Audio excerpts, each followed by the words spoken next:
did not die in the battlefield. Some of them came home.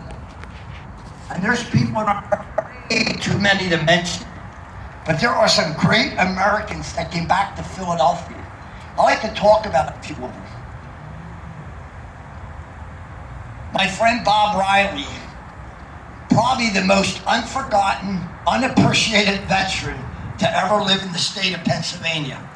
All Bob did was stop the building of the Edison, last building being torn down at 8th and Lehigh. He fought the school, he fought the construction company tearing it down, the police. He was arrested, lost his job, hospitalized, until they realized the sacred ground of the 64 from Edison should not be forgotten. And a few years later, and about $40 million, 66 people, they added an extra floor to house 66 homeless veterans and people at 8th and Lehigh. Bob Riley doesn't stop there. Bob Riley, if you want to find him, don't hang around City Hall.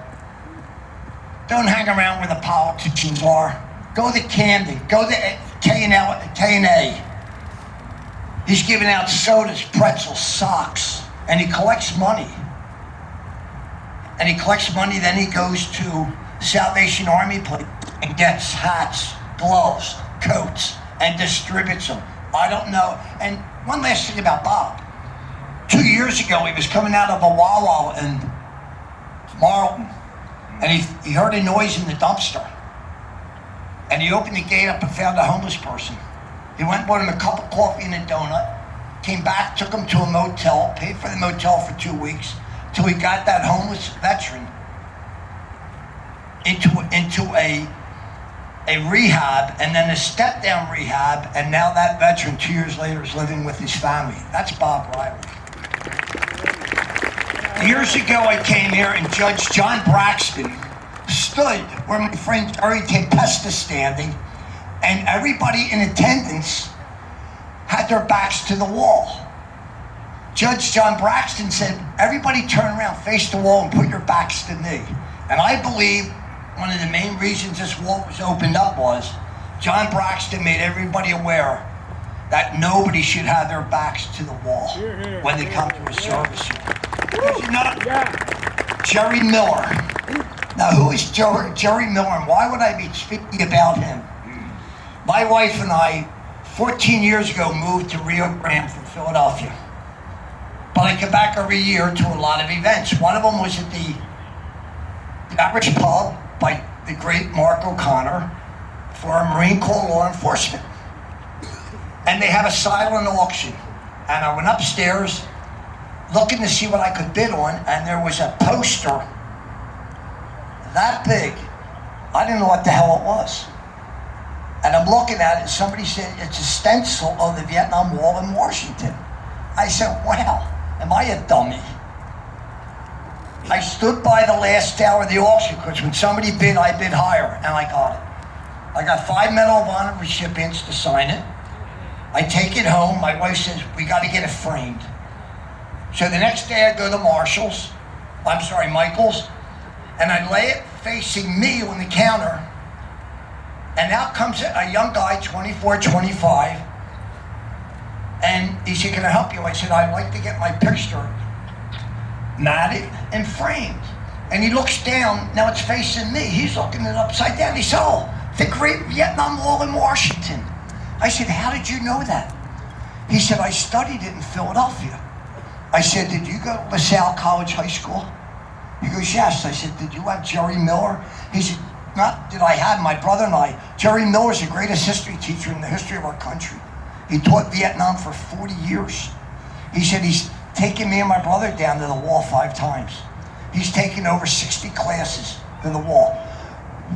Us Vietnam veterans here getting benefits, being able to call the VA or the regional office or Washington. They know who we are when it counts to people like Jerry Miller keeping our voice alive out there. There's another lady here, she's going to get mad at me for singling her out. Margaret McLean. Margaret, stand up a minute. Margaret is the president of the Philadelphia Gold Star Wives. Now let me tell you what she does. Her husband Bernard is a Vietnam veteran, passed away early in their marriage. Margaret didn't sit around and weep and grief and cry and complain. She formed the Gold Star Wives of Philadelphia, and I don't know how many countless wives she put on the track of life. There's so many of them that have their lives. Some got remarried. They have children now. They're professional nurses and doctors on account of Margaret McLean. I don't think there's a greater Philadelphian than you, man. And you're my hero. Another person, Dana Palmer. Dana Palmer was 13 years old. She wanted to buy a little pair of red kicker, I think they're called. Because turning 13, she didn't want to be looked upon as a child. But growing in the Edison area, her mom and dad said, we cannot afford a third pair of shoes. You got a pair for school, you got a pair for home, for play. She's very sad sitting on her step. And her brother James comes over. 6'5", three-letter athlete at Edison, Thomas Edison, Ethan Lehigh. And he said, sis, what's the matter? She said, I want to get these little pair of shoes so people don't look at me as a little kid anymore. But mom and dad said we can't afford it.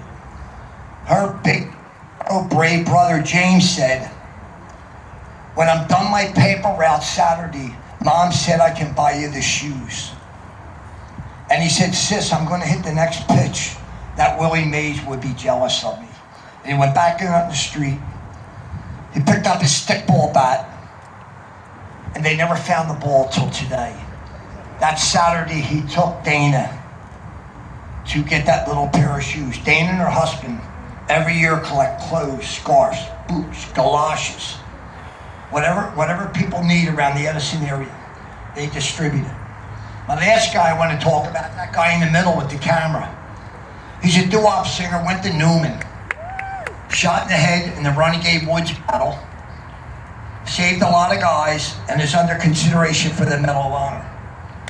But what he does more than anything, he wakes up every day and he goes to Dunkin' Donuts in South Philly and checks on a couple of his veterans that got really seriously wounded in Vietnam. He went to school with them in Edison. I don't really think he likes Dunkin' Donuts or the coffee, but he goes as an excuse to check up on his veterans to make sure that they're okay. Jerry's back singing doo-wop, and music has really helped him. Somebody on our radio show a couple years ago called in and said, Joe, what would you describe a Vietnam veteran as? I said, well, good question.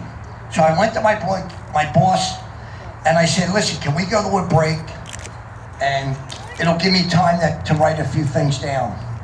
And I said them, and then I got home, my wife said, Joe, you should add to that because it kind of makes a lot of sense.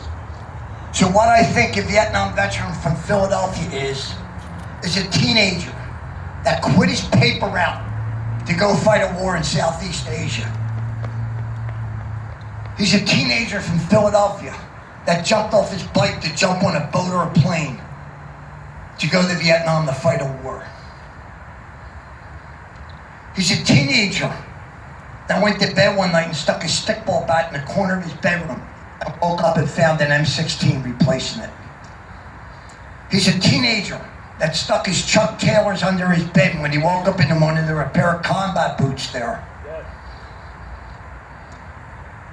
He was a teenager that was taught to respect and love your fellow man.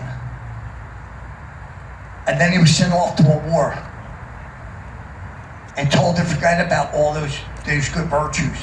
And now you can kill that fellow man. You can burn down their hooches, their villages.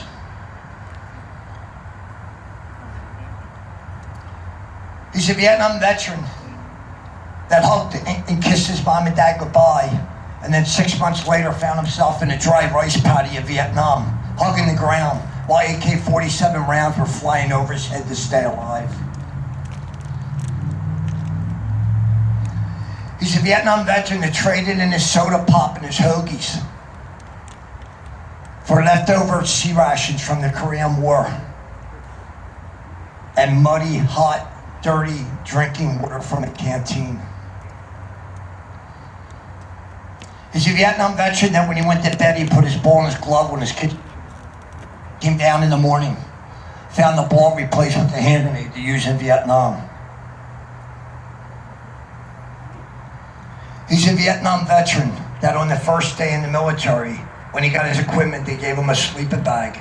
And 50 years later, we're still giving him a sleeping bag. What is wrong with that problem? We're in the city of Philadelphia. We got an empty building for every homeless veteran in the city. Churches, rectories, convents, schools, all over the city.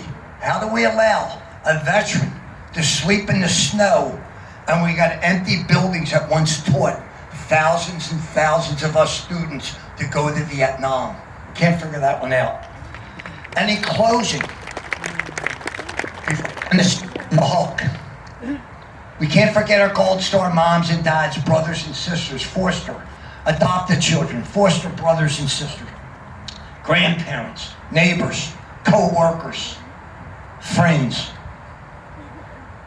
But every time I look at the flag, it reminds me of our Gold Star families.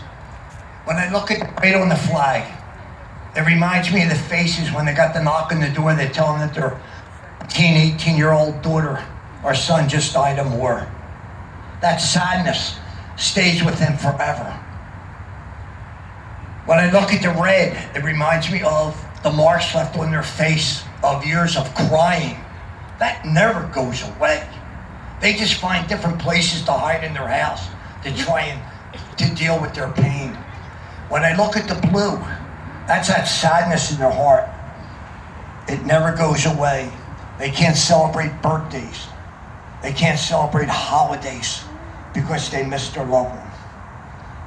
But then you look at the stars, and the stars are the vets from all over the country that went and died. They don't raise their hands when they go in the military. They raise their arms.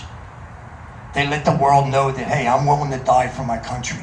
Them stars are the vets smiling down, telling us it's okay. Our city's safe. Our state is safe. Our country is safe. My family's safe. My friends are safe. My co-workers are safe. And let us not forget, ever, that we should treat veterans every day like it's Veterans Day. Thank you.